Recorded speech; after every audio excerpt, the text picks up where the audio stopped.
பாஜகவிலிருந்து வெளியில் வந்த அண்ணாமலை அவர்கள் முதல் மாநாடு பொள்ளாச்சியில் நடக்க இருக்குது. முதல் மாநாடு என்ன மாதிரி விஷயங்களை எதிர்பார்க்கலாம் சார்? தாவேக்காவால் நிறைவேற்றப்பட முடியாத இஷ்யூவை திமுக அதிமுக நிறைவேற்றாத ஒரு இஷ்யூவை அண்ணாமலை எடுத்து களமாடுறாரு. அண்ணாமலை பெரிய புத்திசாலி, எந்த சப்ஜெக்டையும் மக்கள் மத்தியில் பேசுவார், விஜய்க்கு ஒரு கான்ட்ராஸ்டான ஒரு லீடராட்டு அண்ணாமலை வருவாருன்னு ஒரு பெரிய நம்பிக்கை விஜயோட வெற்றியால் கிடைச்சிருக்கு. அண்ணாமலைக்கு இன்னைக்கு கிறிஸ்தவ முஸ்லீம்களே பெரிய அளவு போஸ்டர்ஸ் பேனர்லாம் வைக்கிறாங்கன்னா, விஜய் நம்பி 108 பேர் ஜெயிக்கும் போது அதை பார்த்து 1080 பேர் 1க்கு 10 அண்ணாமலைக்காக இன்வெஸ்ட் பண்றாங்க. பட் ஆனால் அண்ணாமலையுடைய வளர்ச்சி பாஜகவுக்கு இது பெரிய தடையாக தானே மாறும். அது தவிர்க்க முடியாது. வித் அவர் லெவல் பெஸ்ட் அண்ணாமலையை மோடிக்கு எதிராக வராமல் நாங்கள் பார்த்துக்கிறோங்கிறத சொல்லியிருக்கிறோம். அதே மாதிரி அண்ணாமலைகிட்டையும் மோடிக்கு எதிராக வர்றது உங்களுக்கு லாபத்தை கொடுக்காது. விஜய் வர்சஸ் அண்ணாமலைன்னு தான் அவர் ஸ்ட்ராட்டஜி படி வராரு. நாம் தமிழர் எனக்கு தெரிஞ்சு தொடாத இஷ்யூஸே கிடையாது. தமிழ்நாட்டில் பல விஷயங்களை எடுத்து பேசி நாம் தமிழரால் அது பண்ண முடியாத அண்ணாமலை எப்படி பண்ணிட முடியும்னு சொல்றாரு. அப்படி உடைச்சது தான் அண்ணாமலைக்கு லாபம். விஜய்க்கு வெற்றி தான் அண்ணாமலைக்கு லாபம். விஜய் தான் அண்ணாமலைக்கு லாபம். விஜய் நம்பி 108 பேர் எம்எல்ஏ ஆனது தான் இன்னைக்கு நான் சொல்றேன் இல்லையா, ஒரு எம்எல்ஏ தொகுதிக்கு 10 பேர் அந்த தகுதியானவன் வந்துருவான்னு சொல்றாங்களா, அது நடக்குது. திருமாவளவனை என்டிஏக்குள்ள கொண்டு வரணும், கேபினெட் மினிஸ்டர் கொடுக்கணுங்கிறது தான் இவங்க பாஜகவோட முடிவு. அதான் அர்ஜுன் ராம் மேக்வால் பார்க்கும்போது சொன்னாங்களா, நமக்கு திருமாவளவன் சீமான் மாதிரிப்பட்ட ஆட்கள் வேணுங்கிறத.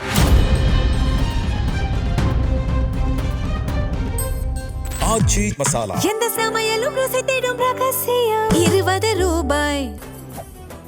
மெரிபா பன்னீர் சோடா, ஐ ட்ரஸ்ட் மெரிபா. இன்றைய சிறப்பு நேர்காணலில் நாம் சந்திக்க இருக்கின்ற சிறப்பு விருந்தினர் அரசியல் விமர்சகர் ரவீந்திரன் துரைசாமி அவர்களை வரவேற்று நிகழ்ச்சிக்குள் செல்வோம். சார் வணக்கம். வணக்கம் சார். அதே போல் பாஜகவிலிருந்து வெளியில் வந்த அண்ணாமலை அவர்கள் முதல் மாநாடு பொள்ளாச்சியில் நடக்க இருக்குது. பெரிய ஏற்பாடுகள், பலமான ஏற்பாடுகள் நடந்துட்டு இருக்கு. இந்த முதல் மாநாடு என்ன மாதிரி விஷயங்களை எதிர்பார்க்கலாம் சார்? இந்த முதல் மாநாடு இஷ்யூ தமிழக மக்கள் மத்தியில் ஹிட் ஆயிரும். ஏன்னா போதை ஒழிப்பு மாநாடு தான் பண்ணுறாரு. இப்போ போதை ஒழிப்புன்னு சொன்னால், இதுவரை நாம் பார்த்த கவர்மெண்ட்டுகள் ஒரு பெரிய தியாகி, மின்சாரத்தை இந்த மின்கம்பத்திலெல்லாம் போராடினால சசி பெருமாள் மிகப்பெரிய ஒரு தியாகி பண்ணார். ஜெயலலிதா பீரியட்லேயே பண்ணார். அது பெருசாக அளவு பேசப்பட்டது. டவரில் ஏறிலாம் பண்ணார். அந்த காலத்திலேருந்தே, ஜெயலலிதா காலத்திலேருந்தே மது ஒழிப்பு இருக்குது. ஆனால் இன்னொரு ஆட்சிக்கு வந்த அதிமுகவும் மது ஆதரவு கட்சி. திமுகவும் மது ஆதரவு, அதிமுக மது ஆதரவு. தாவேக்கா கிராமப்புறங்களில் போதை ஒழிப்பு, மது ஒழிப்பெல்லாம் சொன்னாங்க. ஆனாலும் டாஸ்மார்க் ஒழிப்புன்னு அவங்க சொல்லலை. ஆனால் அவங்க கேடர்ஸ் விஜய் வந்தால் இந்த மது போதை இருக்காதுங்கிறத தெளிவாக அந்த இடத்துக்குள்ள எல்லா பெண்கள் மத்தியிலையும் கிராம பகுதியில் பிரச்சாரம் பண்ணாங்க. ஆனால் இன்னைக்கு விஜய் வந்த முறம் டாஸ்மார்க் இருக்குது. ஸோ அண்ணாமலை விஜய் ஆட்சி ஒரு வருஷம் நீடிக்கட்டுன்னு டைம் கொடுத்துருக்கிறார். ஒரு வருஷத்துக்குள்ளே விஜய் என்ன பண்ணுறாருன்னு பார்த்து அது பிறகு பேசலாம்ங்கிற கருத்தை சொல்லக்கூடிய அண்ணாமலை போதை இல்லா தமிழகம்ங்கிறதுல ஸ்டாலின், எடப்பாடி, விஜய் 3 பேருக்கு நான் தான் மாற்றுன்னு வரார். திமுகவுக்கு அதிமுகவுக்கு மாற்றுன்னு விஜய் வந்தது மாதிரி போதை உள்ள தமிழகத்தை கட்டி காக்கக்கூடிய 3 தலைவர்களுக்கு மத்தியில் இந்த 3 பேருக்கும் போதை இல்லா தமிழகத்துக்கு நான் தான் மாற்றுங்கிற ஒரு கருத்தை முன் வச்சு இன்னைக்கு பொள்ளாச்சியில் ஆரம்பிக்கிறாரு, திருச்செந்தூரில் ஆரம்பிக்கிறாரு. அப்போ ஒரு எடுத்திருக்க இஷ்யூ போதை இல்லா தமிழகம். அப்போ இதுக்கு பலரும் கேட்காங்க, எங்கேருந்து டொனேஷன் வருது, எங்கேருந்து பணம் வருதுன்னு கேட்குறாங்க. என்ன வேணால் நீங்கள் சொல்லுங்கள், அவர் எடுத்திருக்க விஷயம் மக்கள் நலன் சார்ந்த விஷயம். டொனேஷன் வர்றது விஜய் 108 எம்எல்ஏ ஜெயித்த பிறகு அந்த எம்எல்ஏக்கு பக்கத்து வீட்டுக்காரன், தெருவில் இருக்கவங்கலாம் சேர்ந்து 1080 பேர் 10 பேர் விஜய் அண்ணாமலை முன்னாடி நிற்கிறான். விஜய் ஒரு சாதிச்ச பிறகு அண்ணாமலை இந்த சாதனையை பண்ணுவாருன்னு 1க்கு 10 நிற்கிறான். கன்னியாகுமரி டிஸ்ட்ரிக்ட்லே மேயர் ஆவன் நிற்கிறான், எம்எல்ஏ ஆயிரலான்னு நிற்கிறான், எம்பி ஆயிரலான்னு நிற்கிறான்னா பல பேர் நிற்கிறான். எனக்கு தெரிஞ்சவங்க தான் எல்லாருமே. ஸோ ஆட்டோமேட்டிக்காக விஜயின் வெற்றி. அண்ணாமலை அடுத்து அண்ணாமலை சென்ட்ரிக் எலெக்ஷன் ஆட்டு, டெஸ்டிங் கிரவுண்ட் ஆட்டு, அசம்பிளி எலெக்ஷனை எப்போ அசம்பிளி எலெக்ஷன் வந்தாலும் 2031 வந்தாலும் அதுக்குள்ளே இறங்கி அண்ணாமலை அடித்து ஜெயித்துருவார். அண்ணாமலை பெரிய புத்திசாலி, எந்த சப்ஜெக்டையும் மக்கள் மத்தியில் பேசுவார், விஜய்க்கு ஒரு கான்ட்ராஸ்டான ஒரு லீடராட்டு அண்ணாமலை வருவாருன்னு ஒரு பெரிய நம்பிக்கை விஜயோட வெற்றியால் கிடச்சிருக்குது. அதை முன்னிறுத்தி அண்ணாமலை தன்னோட அரசியலை பண்ணுறாரு. ஸோ பணம் எவன் கொடுக்குறான்னா, விஜய் நம்பி 108 பேர் ஜெயிக்கும் போது அதை பார்த்து 1080 பேர் ஒன்றுக்கு 10 அண்ணாமலைக்காக இன்வெஸ்ட் பண்ணுறாங்க. அண்ணாமலையை வச்சு நம்ம லீடர் ஆயிடலாங்க. ஏன்னா திமுக அண்ணா திமுகலாம் எக்ஸிஸ்டிங்காக இருக்கவங்களை தாண்டி புதியவங்க வர முடியாது. எனும போய் விஜய்கிட்ட போய் லீடர் ஆக முடியாது. விஜய்கிட்ட லீடர் ஆகி முடிஞ்சு எனும அங்கே போய் விஜய்கிட்ட போய் லீடர் ஆக ஜாஸ்தி வாய்ப்பு இல்லை. அப்போ விடுபட்ட இளைஞர்களுக்கு லீடர் ஆகணும்னா எங்கே வாய்ப்பு உண்டு? அண்ணாமலை. இப்போ அண்ணாமலைக்கு இன்னைக்கு கிறிஸ்தவ முஸ்லீம்களே பெரிய அளவு போஸ்டர்ஸ் பேனர்லாம் வைக்கிறாங்கன்னா அவங்கள பொறுத்தவரை பாஜகவை பலகீனப்படுத்திட்டாரு. அவர் பாஜக விட்டு வந்துட்டாரு. அவரை நம்ம ஆதரித்து அவர் நாளைக்கு மேலே வருவார், நம்மளும் மேலே வந்துடலாங்கிற லெவலில் தமிழ்நாடு ஃபுல்லாக அது ஒர்க் அவுட் ஆகுது. சரியான இஷ்யூ எடுத்துட்டாரு. மக்கள் மத்தியில் தாவேக்கா ஒரு அறகுறையாக ப்ராமிஸ் பண்ணி தாவேக்காவால் நிறைவேற்றப்பட முடியாத இஷ்யூவை திமுக அண்ணா திமுக நிறைவேற்றாத ஒரு இஷ்யூவை அண்ணாமலை எடுத்து களமாடுறார். ஸோ அண்ணாமலையோட அமைப்புங்கிறது நாளை கட்சியாக வரும்போது பாஜகவின் ஒரு பிளவு அல்ல. சரி, இது எவ்வளோ பெரிய மாநாடாக இருக்கும்? எவ்வளோ பேர் எதிர்பார்க்கலாம்? இது என்ன மாதிரி தாக்கத்தை அரசியல் காலத்தில் ஏற்படுத்தும் சார்? இப்போ அவர் அவரோட டெஸ்டிங் கிரவுண்டை முடிவு பண்ணலை. இப்போ ஒன்றும் அவர் பெரிய தாக்கத்தை ஏற்படுத்த வேண்டிய அவசியமே இல்லை. இந்த இஷ்யூவில் எடுத்து அவர் பயணிக்கிறாருங்கிறத காட்டினாலே போதும். அதை ஒவ்வொரு பகுதிகளிலையும் அவர் அதை பண்ணுவார். ஒவ்வொரு பகுதிகளிலையும் ஒரு எம்எல்ஏ தொகுதிக்கு 10 பேர் தகுதியானவங்க அவருக்காக மூவ் பண்ணதுக்கு வந்துடுவாங்க. ஸோ இதெல்லாம் அவர் பில்டப் பண்ணிக்கிட்டு அண்ணாமலை சென்ட்ரிக் எலெக்ஷன் ஆட்டு விஜய் வர்சஸ் அண்ணாமலைன்னு தான் அவர் ஸ்ட்ராட்டஜி படி வர்றார். It is his strategy. என்னோட அனுமானப்படி நானே அவர்கிட்ட சொல்லும்போது மோடிஜி ஃபார் பிஎம் 2029 பண்ணக்கூடிய நாம டெல்லி தலைமைகிட்டையும் சொல்லியிருக்கிறோம். வித் அவர் லெவல் பெஸ்ட் அண்ணாமலையை மோடிக்கு எதிராக வராமல் நாங்கள் பார்த்துக்கிடுவோங்கிறத சொல்லியிருக்கிறோம். அதே மாதிரி அண்ணாமலைகிட்டையும் மோடிக்கு எதிராக வர்றது உங்களுக்கு லாபத்தை கொடுக்காது. ஏன்னா அந்த 18 விழுக்காடு ஓட்டு மோடி பிரதமர்னு அண்ணாமலை மேலேயும் பற்றுதல் கொண்ட ஓட்டு. அதுக்குள்ளே நீங்கள் கிளாஷ் பண்ணாதீங்க. மோடி இல்லாத ஒரு அசம்பிளி எலெக்ஷனுக்கு வாங்குங்கிறது தான் அண்ணாமலையோட வெல்விஷர் ஆட்டு. மோடி ஃபார் பிஎம் 2029க்கு இந்தியா ஃபுல்லாக உழைக்கக்கூடிய நாம ரிக்வஸ்ட்டாக அவரை வச்சுருக்கோம். It is up to him to decide which election is suited for him. இது just we can give our suggestions, that's all. But என்னோட அனுமானப்படி 2031 ஒரு 2340 தகுதியான எம்எல்ஏ கேண்டிடேட்டை தயார் பண்ணிக்கிட்டு களத்துக்குள்ளே 214 பேரை தயார் பண்ணிவிட்டு அவரை சிஎம்மாக யாராவது சொன்னாங்கன்னா அதில் அவங்களையும் அக்காமடேட் பண்ணிவிட்டு களத்துக்குள்ளே வரக்கூடிய ஸ்ட்ராட்டஜியில் வந்துட்டார். இது டிட்டோ விஜய்க்கு ஸ்ட்ராட்டஜி தான். அரசியலில் வெற்றி பெற்ற ஒரு ஃபார்முலாவை யார் வேணாலும் இது பண்ணலாமே. வெற்றி பெறும்னு ரஜினிக்கு நம்ம சொன்ன ஃபார்முலா தான் விஜயால் எடுக்கப்பட்டது. ரஜினி சென்ட்ரிக் எலெக்ஷன், 50 விழுக்காடு வாக்கெடுப்பார், ரஜினி வந்தாங்கிறது தான் விஜய் சென்ட்ரிக் எலெக்ஷன். முதன்மை சக்தி, மக்கள் முதல்வர், இல்லை ஓகே, தவறு இல்லை. பிளேயர் இருந்தாங்க, அவங்க அதை சக்ஸஸ்ஃபுல்லாக பண்ணிட்டாங்க. ஸோ ஒரு சக்ஸஸ் மாடல் இருக்குது. ஒரு சக்ஸஸ் மாடல் இல்லை. விஜய்ங்கிற திரை பிரபலம், அதை தாண்டி எல்லா வீடுகளையும் விஜயுடைய சினிமா கவர்ச்சி இதெல்லாம் தாண்டி இருந்ததா அது அண்ணாமலையால் அதை பெற்ற முடியும்னு நினைக்கிறீங்களா? நீங்கள் சொல்லக்கூடிய இதெல்லாம் விஜய் அளவுக்கு அண்ணாமலை பாப்புலர் இல்லைங்க. நான் அவுட் ரேட்டாக ஒத்துக்கிறேன். விஜய் பல படங்களில் டிவி அந்த படங்கள் சம்மந்தமான இது, அவரோட டான்ஸு இதெல்லாம் தெளிவாக கடுமையாக ரீச் ஆன ஒரு இது அண்ணாமலைக்கு இல்லை. பட் அப்படி ரீச் ஆன விஜய் போதைய ஒழிக்கல, அண்ணாமலை போதைய ஒழிக்கிறாரு. இதுதான் இஷ்யூ. இல்லை, அந்த இஷ்யூ பேஸ்டில் நாம் தமிழர் எனக்கு தெரிஞ்சு தொடாத இஷ்யூஸே கிடையாது. தமிழ்நாட்டில் பல விஷயங்களை எடுத்து பேசி நாம் தமிழரால் அது பண்ண முடியாத அண்ணாமலை எப்படி பண்ணிட முடியும்னு சொல்ல வரீங்க?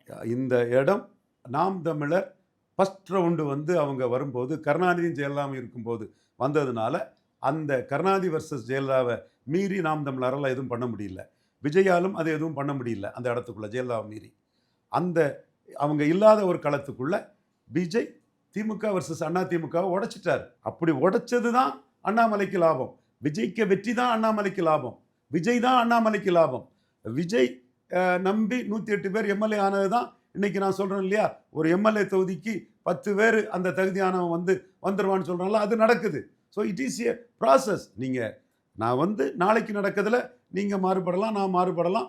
எனக்கும் மோடி சென்ட்ரிக்கான ஒரு ஒர்க்கை தான் நான் பண்ணிகிட்டு இருக்கிறேன். அண்ணாமலை ஒரு பெருந்தலைவர் காமராஜரை ஆதரித்த ஒரு குடும்பத்தை சேர்ந்தவர், தேசிய எண்ணம் கொண்டவர், ஒரு பவர்ஃபுல் லீடர். அவர் மிக்கன ஒரு வெல்விஷர், என்கிட்ட நல்ல தொடர்பு உள்ளவருங்கிறத நான் மறைக்க விரும்பலை.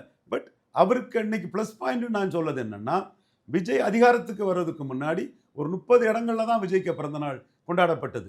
ஆனால் இன்னைக்கு அண்ணாமலை பிறந்தநாள் மிக அதிக இடங்களில் கொண்டாடப்படுதுன்னா விஜயின் வெற்றி காரணம். விஜய் பாப்புலர். அந்த பாப்புலரான விஜய் சாதிச்சது தான் அண்ணாமலைக்கு நம்பிக்கையை கொடுத்துருக்குது. அண்ணாமலையை நம்பி பெற்றுக்கிட்ட வாரான். ஸோ நீங்கள் விஜயை நம்பி கன்னியாகுமரி டிஸ்ட்ரிக்டில் எத்தனை பேர் ஆட்சி அதிகாரத்துக்கு வர்றதுக்கு முன்னே நின்னாங்கிறதையும், அதே கன்னியாகுமரி டிஸ்ட்ரிக்டில் இன்னைக்கு அண்ணாமலை நம்பி எத்தனை பேர் இருக்கிறான்னு பார்த்தீங்கன்னா விஜயோட 10 மடங்கு ஆள் பெருசாக நிற்கிறான். இது திருநெல்வேலி டிஸ்ட்ரிக்டில் நம்ம கண்ணெதிர பார்க்க முடியுது, சேலத்தில் பார்க்க முடியுது, தமிழ்நாடு ஃபுல்லாக இதை பார்க்க முடியுது. காரணம், விஜயின் அரசியல் வெற்றி அண்ணாமலைக்கு கேட்ட திறந்து விட்டுட்டு. விஜய்க்கு அரசியல் வெற்றி தானே இன்னைக்கு எங்கள் அரசன் தனுஷ்னு போஸ்டர் போடுறாங்க.